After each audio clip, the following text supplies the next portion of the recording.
Welcome back to the Confessions of a Good Girl podcast, where we get to redefine what it means to be good and a girl. Today, we start our conversation around conditioning, the first principle in my signature Confess method.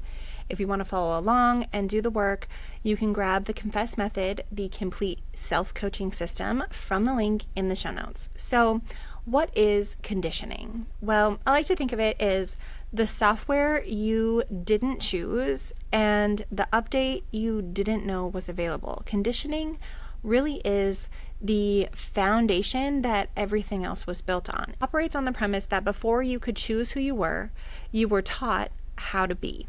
Through praise, through punishment, silence, patterns, absorbed before you even had any language for it. The work here is about precision. It's about awareness. It's about noticing, but not blaming. So if you've grabbed the Confess method, you will know that I like to start with the saboteurs. And I'll be honest with you, when I first took the saboteur assessment, I wasn't surprised by the results, but I was a little bit humbled by them. My two top saboteurs were people pleaser and controller. They do this really fun thing where they like to swap places constantly. They're like fighting for top spot. And this looks like one day I'm bending over backwards to make sure everything's okay and everyone's happy and no one's mad at me. And the next I'm white-knuckling every outcome because I just can't control enough variables and everything is going to go wrong if I just let one thing slip. On the other hand, high achiever and avoider are right behind them in second and third place. Again, they like swapping places, which honestly, if you know me, you're probably laughing right now. The high achiever made complete sense to me. I built this identity around being the one who figures it out, who delivers, who makes it look easy. I'm the eldest daughter. I take care of business, right? But the avoider, this one stung a little bit more than I like to admit to name, because I always thought of myself as someone who faces things head on. But there was this entire category of my life, feelings, needs, certain kinds of conflict, that I had become incredibly sophisticated at not dealing with. That was my level of control showing up, that I could control where I could avoid. But that didn't mean that the avoider wasn't showing up. And here's the thing I had to reckon with. All four of these saboteurs made perfect sense in the context that I grew up in. They weren't character flaws. They were actually survival strategies. Really smart, really effective ones for a version of my life that no longer exists. So, because it no longer exists, instead of becoming really helpful survival strategies, they became really not helpful crutches. So let me give you a little bit more context on what I'm actually talking about. Shirzad Chamine, the founder of Positive Intelligence, identified 10 inner saboteurs. These are the mental patterns that undermine us. They feel like us, they sound like us, and they will swear up and down that they are trying to help us. But they're operating from fear, from old data, from a version of the world we no longer live in. For this, think of it just like your iPhone, how you have to constantly update it in order to get the new features. We're living in an old update, and we have yet to do that update that gets us the new emojis or the new cool features on our camera. There are 10 of these saboteurs in total, and most specifically, 5 of them come up again and again with the women that I work with. First, the pleaser, the one who earns love by serving, agreeing, and never being too much, never being too loud, never being too opinionated. Then we have the high achiever, the one whose worth is entirely tied to the performance and the results. Am I a success? Then we have the controller, the one who manages anxiety by managing everything and everyone around her. Now for me, this didn't look like managing everyone around me so much as more of controlling myself. It was, what am I able to control? Oh, I can control every single thing that I put out into the world, all of what I say, all of what I do, all of how I react, all of how I show up, all of the things that I build. So I'm going to control the shit out of myself because I have no control over anything outside of me.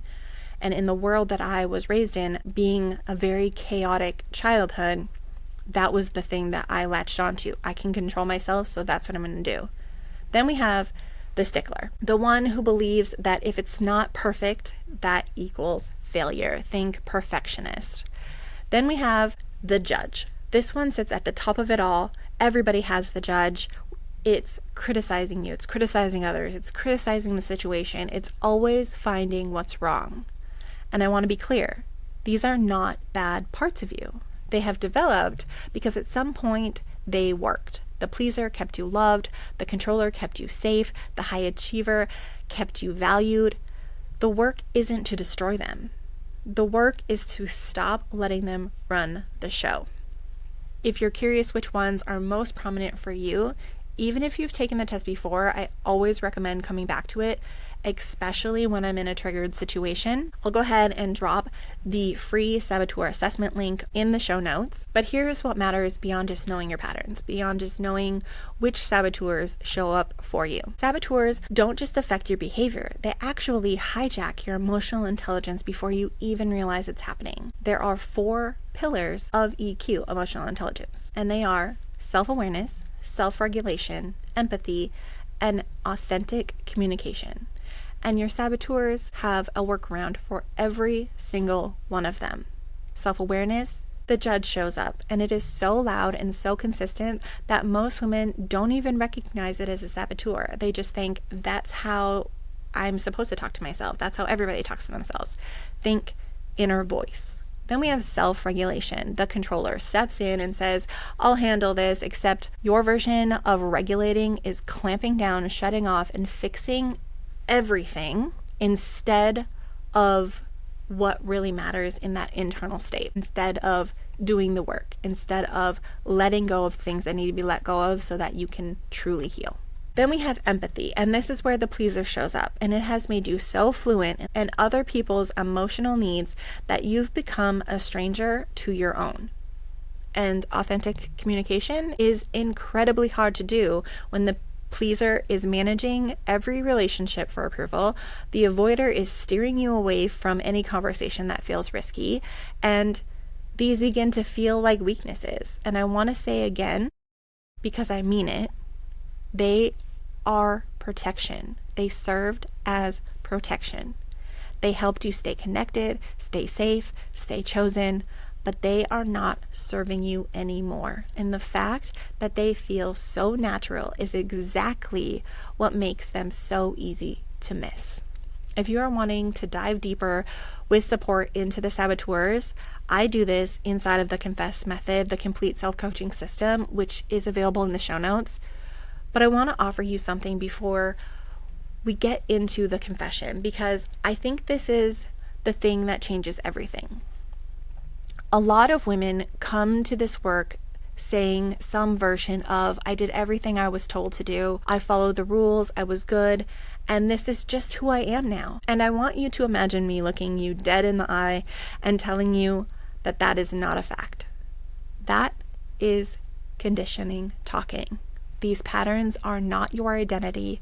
They are software. They are installed when you are young, when you didn't have a choice, when they were genuinely the best tool available for the situation you were in.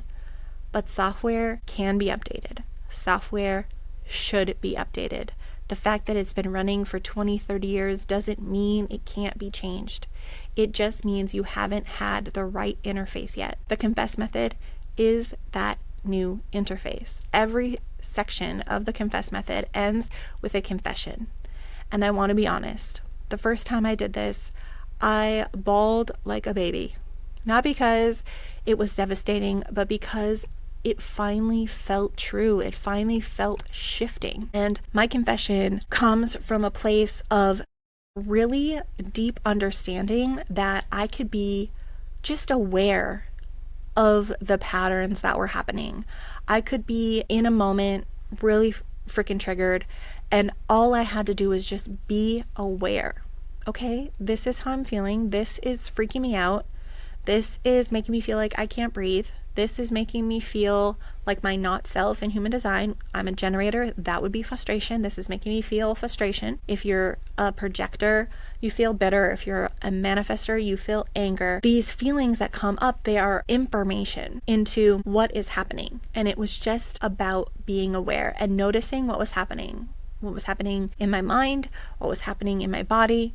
And that was really where it started for me. When I very first took that saboteur test, I was like, okay, so this was a hard pill to swallow, but I see where these are showing up. So how do I not be a people pleaser? How do I not be a controller? I thought that all of these actions that I saw in myself, the things that it told me that I was doing and I saw that I was actually doing, I thought that made me somehow bad. And it wasn't that I'm bad or that what I was doing was bad.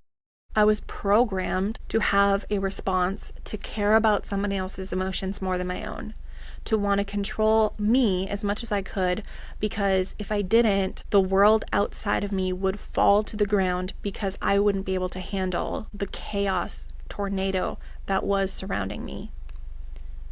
And if I didn't take care of it, nobody would. If I didn't do it, nobody would. If I didn't achieve, then I was never gonna make anything of myself, and I would be stuck.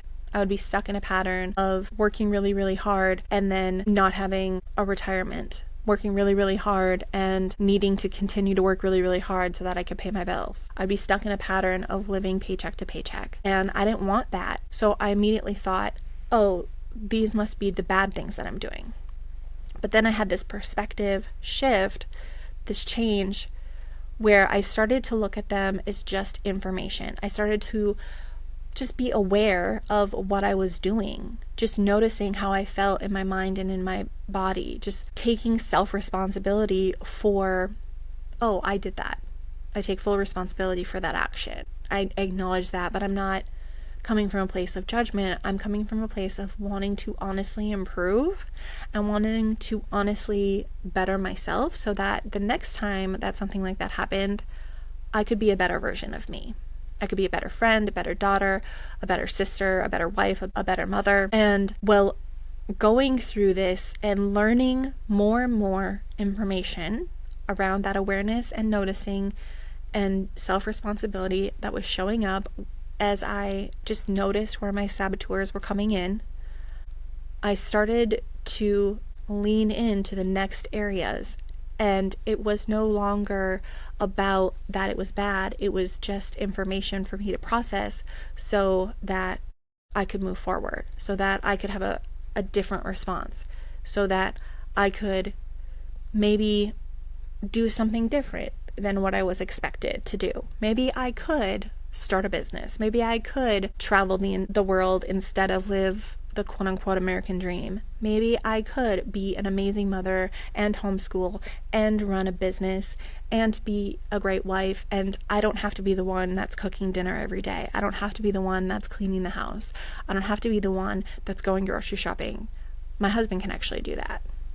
He's capable to do all of that. Maybe I just wash the laundry and that's the only domestic skill that I do, and everything else is where I get to thrive because he's willing and able to do those things. I can release that. So there's a lot of shifting here, a lot of shift in perspective, a lot of shift in just being aware, a lot of grace and compassion for myself as I just began to notice what I was doing, how I was showing up. And that led to deeper levels of healing, and the deeper levels of the Confess method led me to lean into my overload, led me to lean into naming what was actually taking place, my feelings, getting into more embodiment tools, my own self-trust, my own sovereignty. And it was this cascade, but it all started with really being clear on what is conditioning, what is my beliefs, what am I actually being aware of. It all began with awareness and that precision to know the difference. All right, let's pull our card. The card for this week is the Mentor. If you are on YouTube, you can see it. If not, go ahead to the show notes where I will share the card image as well as all the details. And as always, because I need to buy every single deck there is, the deck link will also be there available in the show notes. Next week, we have a special guest expert, Maria Cerberus, stopping by to talk all about conditioning on a deeper level. We're getting real technical and nitty-gritty, but also sharing story and a deeper vision than I've ever really seen shared about conditioning. So remember to subscribe to the podcast, The Confessions of a Good Girl, so you never miss an episode. And remember, we do not confess to be forgiven. We confess to be free. Till next time.